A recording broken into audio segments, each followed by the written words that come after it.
देखिए आज के वीडियो में बात कर रहे हैं हम व्हीटस्टोन ब्रिज पर जो क्वेश्चन पूछे जाते हैं उनकी। व्हीटस्टोन ब्रिज पर वैसे एक्चुअल में देखा जाए तो व्हीटस्टोन ब्रिज का क्वेश्चन तो बहुत आसान होता है, क्योंकि व्हीटस्टोन ब्रिज किसको कह रहे हैं? जिसमें व्हीटस्टोन ब्रिज बैलेंस हो, और बैलेंस होने का मतलब है जिसमें P/Q = R/S हो। कोई भी ऐसा न्यूमेरिकल आए जिसकी फिगर इस तरह की शेप की हो या इससे हटकर के भी कोई शेप दे रखी हो और उसमें 5 रेजिस्टेंस लगे हुए हो, तो तुरंत आपका माइंड एक बार क्लिक करना चाहिए कि कहीं व्हीटस्टोन ब्रिज तो नहीं बन रहा। और अगर व्हीटस्टोन ब्रिज बन रहा है उसकी कंडीशन चेक करने के लिए आपको चेक करना होगा कि P/Q = R/S है या नहीं है। तो आज मैंने इस तरह के 2 क्वेश्चन लिए हैं। एक क्वेश्चन में P/Q = R/S है, लेकिन दूसरा क्वेश्चन जो होता है वो कंफ्यूजन। बच्चा सोचता है कि अरे ये तो इतना आसान क्वेश्चन आ गया और इसे तो हम करके आए थे, इसमें क्या है? क्योंकि कहीं ना कहीं वैल्यूज वही हैं, बस थोड़ा सा डिफरेंस हो जाता है। इसमें देखिए 10, 5, 10, 5, इसको आप P कहते हो, इसको Q कहते हो, इसे R, इसे S। तो आप P/Q निकालोगे तो P/Q हो गया 10/5, यानी 10/5 तो 2 हो गया एक तरह से। फिर R/S निकालोगे तो 10/5 वो भी 2 हो गया।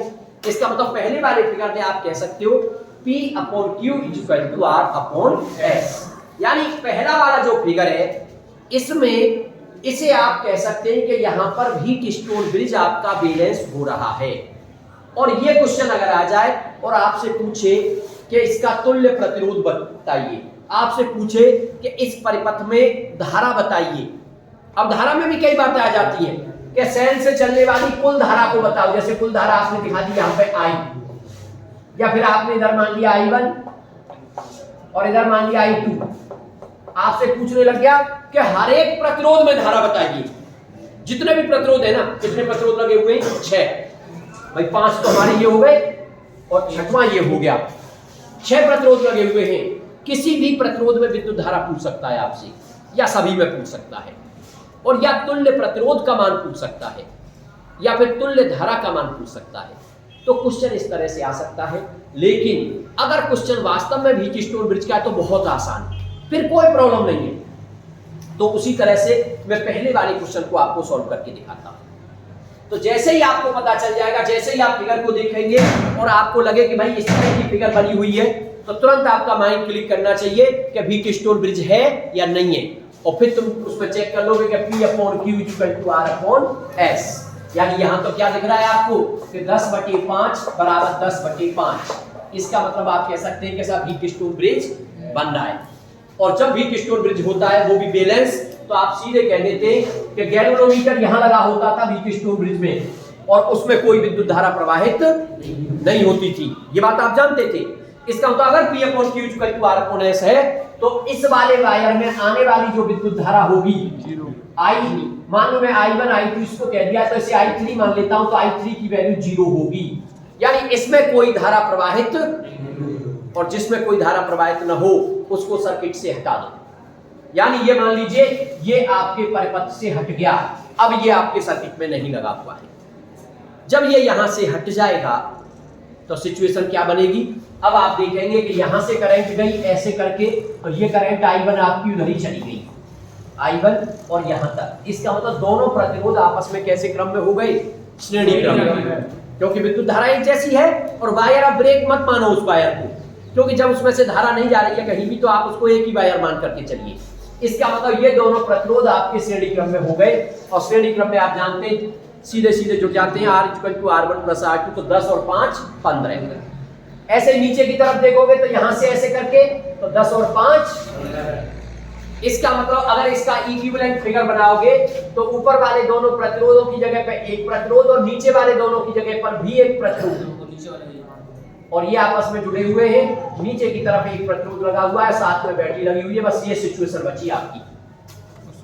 बात समझ में आ गई कि नहीं? तो बैलेंस वाला बड़ा आसान होता है। अब दिख रहा है आपको कि भाई ये 15 आया था और ये भी 15, ये वाला भी 15 है, नीचे वाला ये 10 है। अब ये दोनों आपस में कैसे दिख रहे हैं? समांतर क्रम में। और जब समांतर क्रम में सॉल्व करोगे तो 1/, मान लीजिए 1/r निकालना चाहते हो तो 1/r इक्वल टू 1/15 प्लस 1/15, तो ये हो जाएगा 2/15।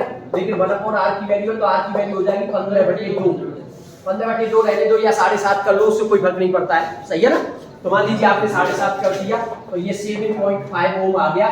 कौन सा? इन दोनों का। अब इन दोनों की जगह पे एक आ जाएगा और वो इसके साथ कैसे क्रम में हो जाएगा? श्रेणी क्रम में। तो 7.5 और 10, तो टोटल प्रतिरोध जो आ जाएगा वो आ जाएगा आपका 17.5 ओम। तो अगर इसमें वो तुमसे पूछता कि तुल्य प्रतिरोध निकालिए तो वो 17.5 ओम आ गया।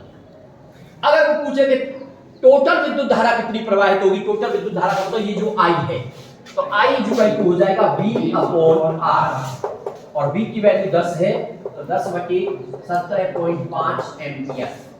सॉल्व कर लेना, जो भी आ जाए, पॉइंट ऑफ जैसे भी आ जाए। ये आपकी टोटल विद्युत धारा निकल करके आ गई। अब बात आ जाए कि भाई अलग अलग प्रतिरोधों में विद्युत धारा बताओ, तो इधर I1 धारा है और इधर I2 धारा है। इस बात को थोड़ा सा समझिए गौर से। वास्तव में तो ये धारा ही तो बचेगी उन दोनों में। अगर इसको मैं वैसे कर दूं तो ये हो गया, देखो 100/175। 100/175 का मतलब हो गया 25 चौके 100 और 25 सत्ते 4/7 एम्पियर, सही है ना। तो ये 4/7 एम्पियर आ गई आपकी टोटल धारा। लेकिन आप देख रहे हैं कि ये धारा दोनों आपस में बट गई है। लेकिन एक चीज देखिए ध्यान से, जब आपने इन प्रतिरोधों को आपस में जोड़ा है दोनों को, तो वो बराबर बराबर हो गए हैं। और वास्तव में विद्युत धारा का जो डिस्ट्रीब्यूशन होता है वो प्रतिरोध के हिसाब से हो जाता है। अगर प्रतिरोध समान तो धाराएं भी समान प्रकार से बट जाएंगी। इसका मतलब 4/7 दोनों में बराबर बराबर बट जाएगा। 4/7 बराबर बटने का मतलब आधा आधा कर लो, तो ये हो गया एक तरह से 2/7। इसका मतलब 2/7 करंट इधर चली जाएगी, 2/7 एम्पियर, और 2/7 एम्पियर करंट इधर चली जाएगी। इधर जाने का मतलब है इसमें भी 2/7 एम्पियर होगी, इसमें भी 2/7 एम्पियर होगी, इसमें 2/7 एम्पियर और इसमें भी 2/7 एम्पियर। और आपसे कोई कहे कि इसमें कितनी होगी, तो ये तो हट गया था। क्यों हटा था? क्योंकि इसमें कोई विद्युत धारा नहीं थी, तो इसमें विद्युत धारा का मान हो जाएगा 0। अब बताइए, बात समझ में आ गई थी? यानी व्हीटस्टोन ब्रिज अगर बैलेंस है तो क्वेश्चन टिपिकल नहीं है, क्वेश्चन आसान है। आप इस बात को ध्यान रखें। दूसरी एक और बात आ सकती है इसमें, आप कहते सर अगर मान लो ऐसा हो जाता कि ये प्रतिरोध बराबर नहीं आते, भाई बराबर आ गए तब तो धारा को बराबर बराबर कर दिया, अगर बराबर नहीं आते तो क्या करते? तो सिंपल सा एक ही फंडा होता है उसमें कि आप इनके सिरों पे विभवांतर तो समान होने चाहिए जब समांतर क्रम में है, तो इनके सिरों पे विभवांतर समान का फॉर्मूला लगा करके फॉर्मूला लगा देना। जैसे इसमें I1 धारा मान रहे थे, इसमें तो इस पे विभवांतर हो जाएगा I1 और जो भी प्रतिरोध है मान लो R1 तो R1 और इक्वल टू इस पे I2 और इनटू I2 और इनटू R2। इससे एक इक्वेशन बन जाएगा, इससे एक समीकरण बना लोगे, I1 I2 में एक रिलेशन आ जाएगा। और एक रिलेशन इधर से था कि I equal to I1 plus जो टोटल धारा निकाली थी, तो दो समीकरण आ गए, वेरिएबल दो सॉल्व हो जाएगा, आपका निकल करके आ जाएगा। ठीक है, यानी धाराओं को अलग अलग आप निकाल दोगे, कोई प्रॉब्लम उसमें होने वाली नहीं है। लेकिन प्रॉब्लम कब होती है? प्रॉब्लम तब होती है जब व्हीटस्टोन ब्रिज आपका बैलेंस नहीं होता है, उसको कहते हैं अनबैलेंस्ड व्हीटस्टोन ब्रिज, या फिर नॉर्मल क्वेश्चन मान लो। स्टूडेंट अक्सर कंफ्यूज हो जाता है, बस वो देखता है 10 5 5 10 और माइंड में बन जाता है कि बैलेंस हो गया। इसलिए पहले जल्द यानी अति उत्साह में मत आना, क्या करना है पहले चेक कर लेना कि P/Q तो 10/5 और R/S 5/10 अब बराबर नहीं है, उल्टा कर दिया, अब बराबर नहीं है। इसका मतलब अब आप इस प्रतिरोध को हटा नहीं सकते, अब आपका ये प्रतिरोध यहीं पर लगा रहेगा। तो जब ऐसा क्वेश्चन हो तो कभी भी पहली बात तो जल्दबाजी मत करना, एक बार सही तरह से चेक कर लेना कि P/Q इक्वल टू R/S वहां है या नहीं है। बात समझ आ गई कि नहीं? अगर है तो सॉल्यूशन मैंने कर दिया पहले वाले का, इस तरह से सॉल्व हो जाएगा। और अगर नहीं है तो अब कैसे सॉल्व होगा, उस क्वेश्चन को समझने की कोशिश करिए। और वास्तव में ये जो क्वेश्चन है ना, ये क्वेश्चन आपकी एनसीईआरटी की जो बुक है उसका 3.9वां क्वेश्चन है। तीसरी एक्सरसाइज का जो 9वां क्वेश्चन है वो ये क्वेश्चन दे रखा है और इस क्वेश्चन को अब हम कैसे सॉल्व करेंगे इस बात को तुम्हें समझना होगा। क्लियर आपको दिख गया कि यहाँ P अपॉन Q और R अपॉन S एक दूसरे के बराबर नहीं है। तो फिर ऐसे क्वेश्चन को सॉल्व कैसे किया जाएगा? इस क्वेश्चन को सॉल्व करने के लिए हमारे पास केवल और केवल एक ही तरीका है और वो है किरचॉफ सेकंड लॉ। उसके अलावा और कोई तरीका है ही नहीं कि इस क्वेश्चन को सॉल्व किया जा सके। अब आपको लगाना है किरचॉफ सेकंड लॉ। और किरचॉफ सेकंड लॉ, अच्छा इसमें पूछा भी क्या गया है ये भी समझ लीजिए। इस क्वेश्चन में पूछा है प्रत्येक प्रतिरोध में धारा का मान निकालिए। क्वेश्चन में बात समझ आ गई? प्रत्येक प्रतिरोध में धारा का मान निकालिए, ये पूछा गया है। तो आपको निकालना है इसमें प्रत्येक प्रतिरोध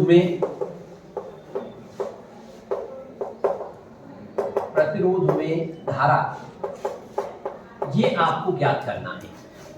और इसमें भी विद्युत धाराओं के नोटेशन दिखा नहीं रखे, कोई बात नहीं है, नहीं दिखा रखे होते हम अपनी तरफ से दिखा सकते हैं और ऐसा भी हो जाता है क्वेश्चनों में दिखा भी दिया जाता है। तो देखिए हम बैटरी के पॉजिटिव टर्मिनल से एक करंट ले लेंगे। हमने मान ली जो टोटल करंट चल रही है वो आपकी करंट है I। ऊपर इधर जाने वाली करंट को लिख देंगे I1 और इधर जाने वाली करंट को लिख देंगे I2। अब आप इधर आने वाली करंट को जीरो नहीं कह सकते थे, अब वो कुछ ना कुछ होगी, उसकी कोई ना कोई वैल्यू होगी। आप ऐसा भी कर सकते थे जैसे I ने मान करके इसे जैसे I1 मान लिया, इसे I2 ने मान करके इसे I माइनस I1 भी लिख सकते थे किरचॉफ फर्स्ट लॉ लगा करके। किरचॉफ फर्स्ट लॉ क्या है भाई? ये करंट हमारी I जा रही है, अब जब ये करंट I है और उधर चली गई I1 तो इधर साइड में कितनी बचेगी? I minus I1। अब इधर से I1 जा रही है, अब आप इस साइड में दिखा रहे हो कि इस साइड में करंट चली गई, मान लो I1 इधर जा रही है, इधर चली गई I2, तो बताइए इस साइड वाली कितनी बची? I1 minus I2। अब आप फिर इधर से I2 आई और इधर से I माइनस I1, तो इधर जाने वाली करंट कितनी हो जाएगी? I minus I1 plus I minus I1 plus I2, ये करंट इसमें हो जाएगी। अब ये यहां से पहुंची, ये यहां से I1 से I1 कैंसिल, I2 से I2 कैंसिल और टोटल करंट कितनी पहुंच गई? I। और आप भी जानते हो कि जितनी करंट हमारे पॉजिटिव टर्मिनल से चलती है लौट करके नेगेटिव पे उतनी ही पहुंचनी चाहिए वैल्यू। तो इस तरह से आप करंटों का डिस्ट्रीब्यूशन दिखा दोगे और फिर इन सभी करंटों की वैल्यू निकाल दोगे। सभी करंट का मतलब जैसे इसमें निकालना है इस वाले प्रतिरोध में, तो ये हो जाएगी एक तरह से I। इस वाले प्रतिरोध में निकालना है तो I माइनस I1, I की वैल्यू भी होनी चाहिए, I1 की वैल्यू भी होनी चाहिए, घटा करके निकालेंगे। इसमें I1, इसमें I2, इसमें I1 माइनस I2 और इसमें I minus I1 plus I2। तो कुल मिलाकर के अगर मैं यहां पे निकाल दूं I की वैल्यू, I1 की वैल्यू, I2 की वैल्यू, तो हमारा क्वेश्चन सॉल्व हो जाएगा। तो तीन वेरिएबल दिख रहे हैं हमें, I, I1, I2। और मैंने एक बात बताई थी, अगर आपको कोई क्वेश्चन सॉल्व करना है तो जितने वेरिएबल होते हैं उतने इक्वेशन जरूरी हैं। अगर आपके पास उतने इक्वेशन नहीं बनेंगे तो सॉल्व भी नहीं हो पाएगा। जैसे मैं कहूं कि x plus y equal to 3, बताओ x और y के मान नहीं निकाल सकते, लेकिन मैं कह दूं x plus y equal to 3 और x minus y equal to 1, तो फिर सॉल्व कर लोगे। तो दो वेरिएबल दो इक्वेशन, तो यहां वेरिएबल 3, तो 3 इक्वेशन बनाने हैं। अब 3 इक्वेशन बनाने के लिए कोई प्रॉब्लम नहीं थी, बड़ा सिंपल सा तरीका मैंने तुम्हें समझाया था कि कोई भी बंद पास आप ले सकते हो। बहुत सारे बंद पास आपको इसमें दिख रहे हैं, चाहो तो नाम और दे देना A, B, C, D और सेल का नाम दे देना E, जिससे सेल से होकर के जाएंगे तो E नाम ले लेंगे। अब मान लीजिए पहला बंद पास हम ये वाला ले रहे हैं A, B, D, A। तो पहला बंद पास आपने लिया A, B, D, A। इस बंद पास में सिंपल सी एक बात थी, हम जिस क्रम में चलें उस क्रम में चलते समय अगर हम बैटरी के पॉजिटिव टर्मिनल से टकराएंगे तो उसे पॉजिटिव लेंगे उसके ईएमएफ को, और नेगेटिव से टकराएंगे तो नेगेटिव लेंगे। बात क्लियर? दूसरी बात, अगर हम प्रतिरोध पे पहुंच जाएं तो प्रतिरोध में धारा जो होगी उसका IR लेना है हमें, और अगर धारा की दिशा में है तो पॉजिटिव लेना है और विपरीत दिशा में है तो नेगेटिव लेना है। बस इतना काम करना है। तो चलिए इसे शुरू करते हैं। 10 प्रतिरोध आ गया तो 10 I1, और वो भी हमारी दिशा है धारा की दिशा में, तो प्लस का हो गया 10 I1। आगे बढ़े 5i2, ये भी धारा की दिशा में, तो ये भी प्लस का 5i2। और आगे बढ़े, अब ये अपोजिट आ गया क्योंकि धारा इधर से आ रही है, हम इधर से जा रहे हैं, तो 5i तो माइनस का 5 और i माइनस i1, और कोई सेल वेल है ही नहीं, तो इक्वल टू में 0। थोड़ा सा सॉल्व कर लेना सही तरीके से, तो 10i1 plus 5i2 minus 5i और माइनस माइनस प्लस के 5i1 इक्वल टू 0। ऑर्डर में लिख लेना, पहले i1 फिर i2 फिर i, ऐसे लिख लेना जैसे आप चाहो। 10i1 और 5i1 15i1 और प्लस का 5i2 और माइनस के 5i इक्वल टू 0। और देखिए क्वेश्चन में इक्वेशन अगर सिंपलेस्ट फॉर्म में आ सके तो सिंपलेस्ट फॉर्म में ले आना, यानी किसी चीज का भाग लग के कॉमन लेकर के वो 0 में चला जाए तो और भी अच्छा है। तो आप देख रहे हो 5 का भाग और दे दो पूरे समीकरण में, 5 का भाग दे देंगे तो 3i1 प्लस के i2 माइनस के i इक्वल टू 0, समीकरण नंबर 1।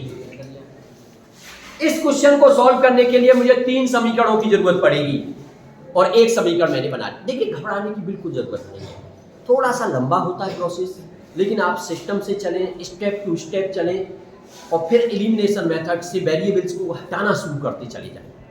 कोई भी क्वेश्चन ऐसा नहीं है कि सॉल्व ना हो।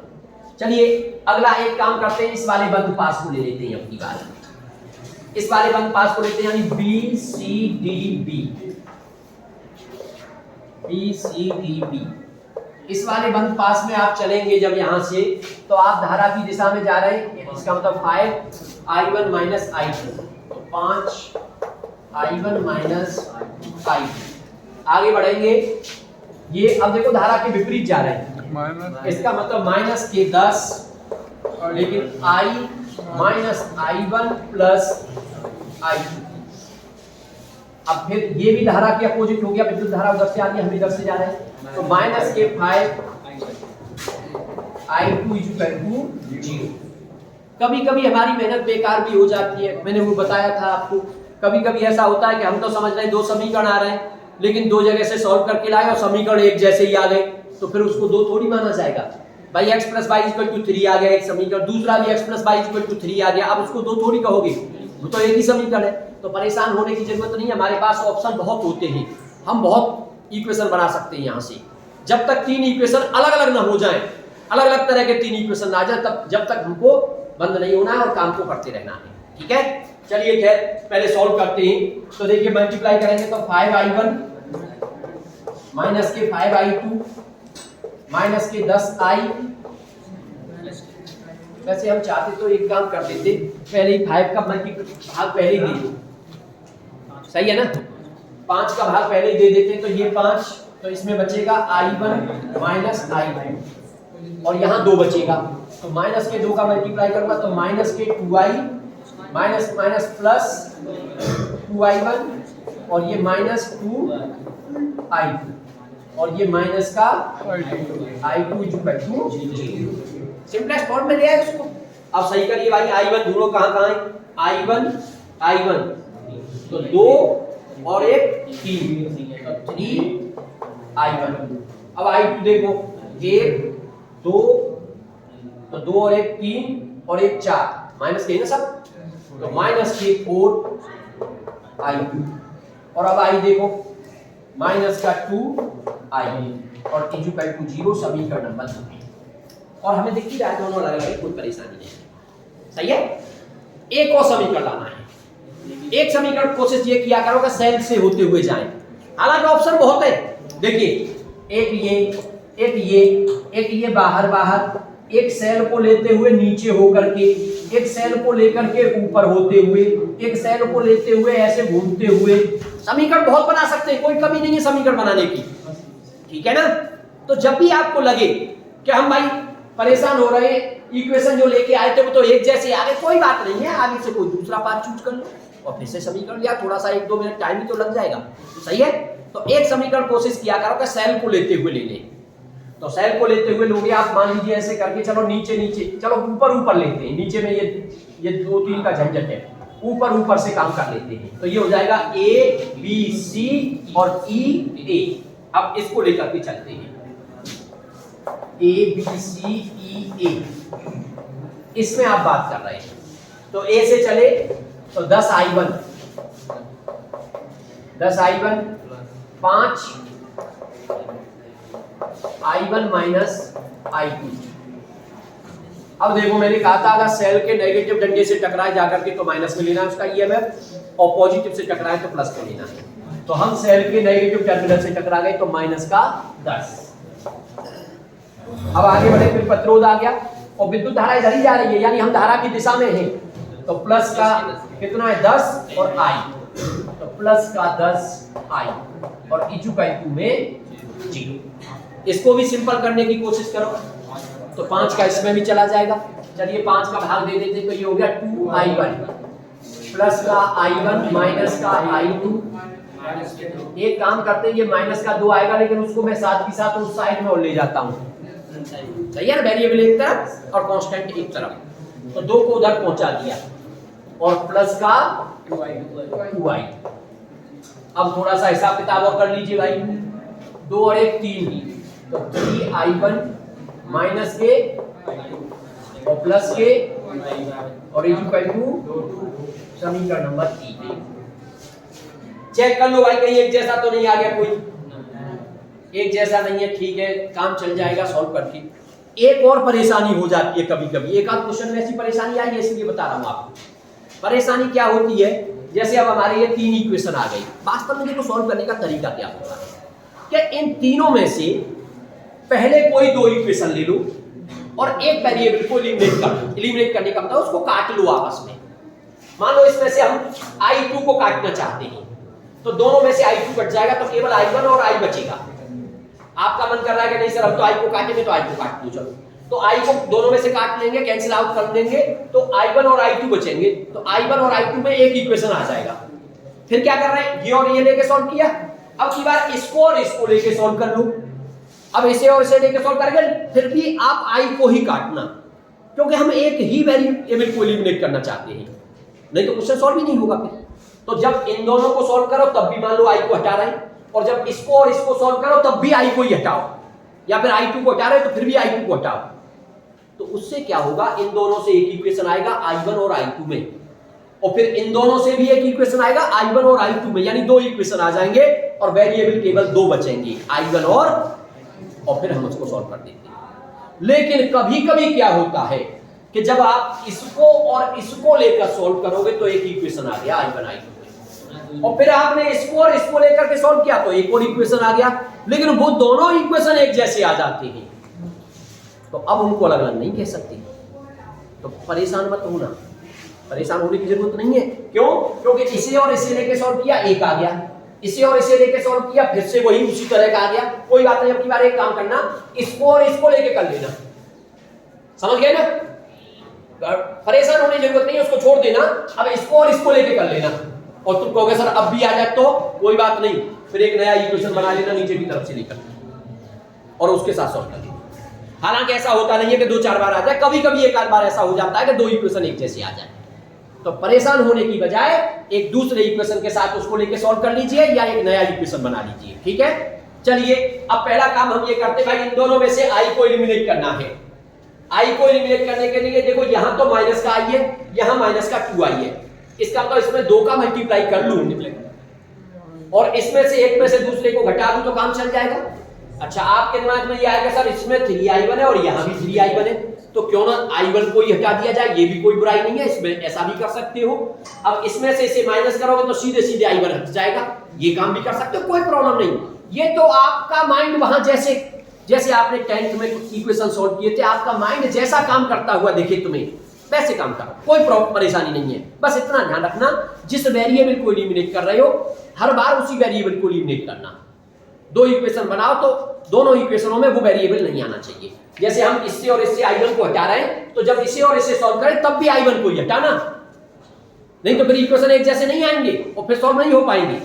तो चलिए करते हैं भाई, चलिए इससे और इससे माइनस कर लेते हैं, यानी हम लिख देते हैं equation first minus equation second. हमने लिख दिया equation first minus equation second.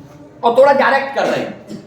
देखिए माइनस का मतलब होता है इसके तीनों साइन चेंज हो जाएंगे। साइन चेंज होने का मतलब ये माइनस का हो जाएगा, प्लस का है तो 3i1 से 3i1 कैंसिल आउट। ये माइनस का तो ये प्लस का हो जाएगा, तो 4i2 प्लस का और i2 प्लस का, तो 5i2। चलिए पहले लिख देते हैं 5i2। अब आगे बढ़ रहे हैं, ये हो गया प्लस का 2i और यहां माइनस का i, तो प्लस का i, तो प्लस का i और इक्वल टू में 0, क्योंकि उधर भी 0 इधर भी 0।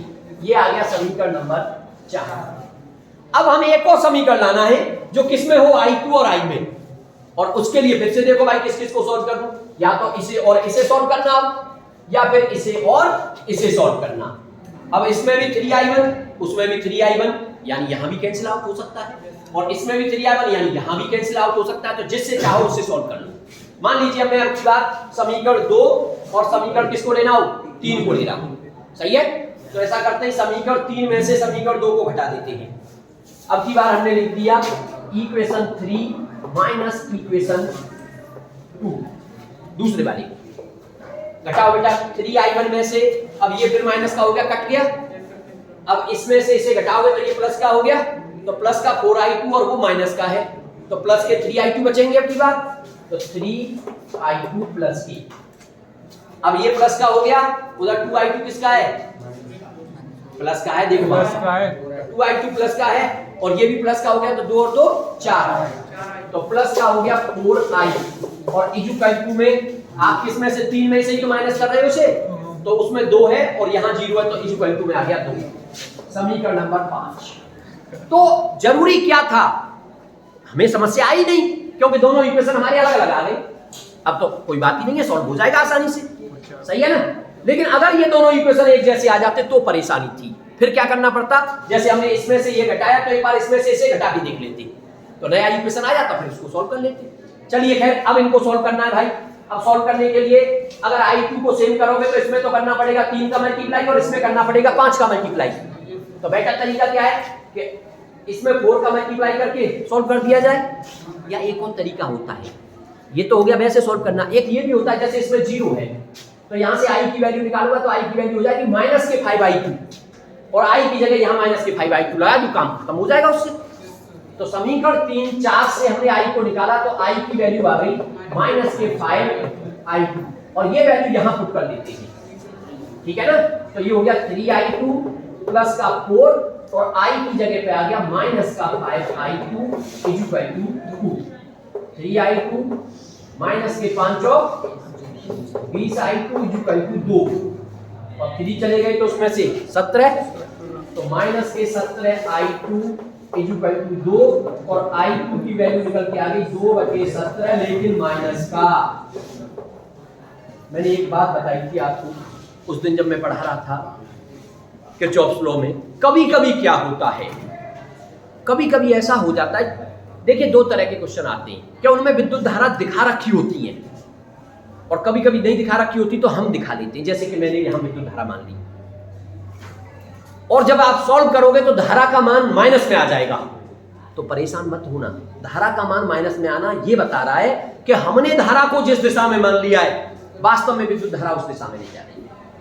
जैसे कि हमने i2 को ऊपर से नीचे की तरफ मान लिया, और यहां i2 का मान किस में आ रहा है, माइनस में। इसका मतलब वास्तव में i2 ऊपर से नीचे की तरफ नहीं है, बल्कि नीचे से ऊपर की तरफ जा रही है। अब आपको कहोगे साहब तो क्वेश्चन बदलना पड़ेगा, पूरा काट, ऐसा कुछ नहीं करना है आपका आंसर यही है, सही है। बस आप चाहो तो एक लाइन लिख दो, लिख सकते हो उसके नीचे कि यहां धारा जो मानी गई है उस दिशा के विपरीत है उस परिपथ में, सही है ना। बाकी कोई परेशानी नहीं है, या कुछ भी नहीं लिखोगे तो भी कोई परेशानी नहीं है।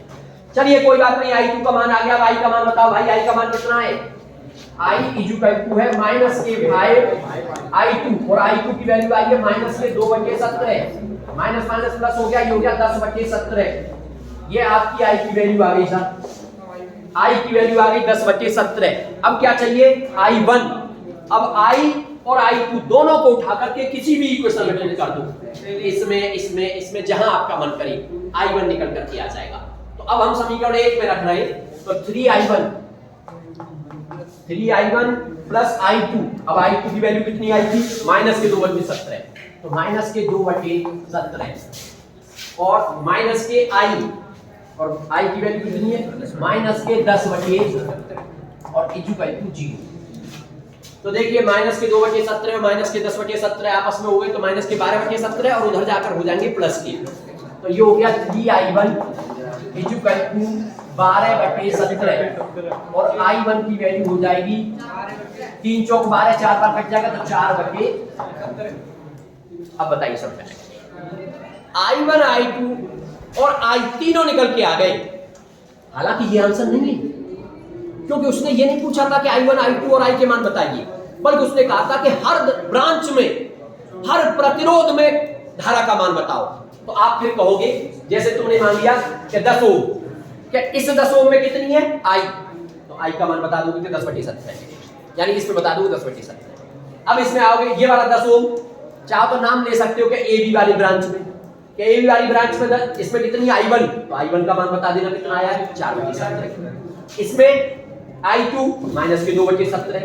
अब लेकिन जब इसमें निकालोगे तो i माइनस i1, अब i की वैल्यू देख करके i 10/17 और i1 4/17, तो ये आ जाएगी 6/17। बात समझ रहे हैं कि नहीं? बस ये ध्यान रखते हुए सॉल्व करते। ऐसे ही इसमें बताना है i1 माइनस i2 और इसमें i minus i1 plus i2। तो इस तरीके से आप कोई भी क्वेश्चन सॉल्व कर सकते हो। बस मैं आपको ये क्वेश्चन इसलिए आपको स्पेशली कराया है कि जल्दबाजी में बच्चा इस क्वेश्चन को पता है कैसे सॉल्व कर देता है, वो उसमें व्हीट स्टोन ब्रिज लगा करके ये बीच वाले को हटा देता है। वो समझता है P/Q इक्वल टू R, क्योंकि 5 10 10 5, वो कंफ्यूज रहता है, अलग से करके नहीं देखता। तो ये चेक कर लेना कि 10/5 2, लेकिन 5/10 1/2 यानी बराबर नहीं है, तो आप इसको नहीं हटा सकते। फिर सॉल्व करने का एक ही तरीका है कि किरचॉफ सेकंड लॉ। ठीक है।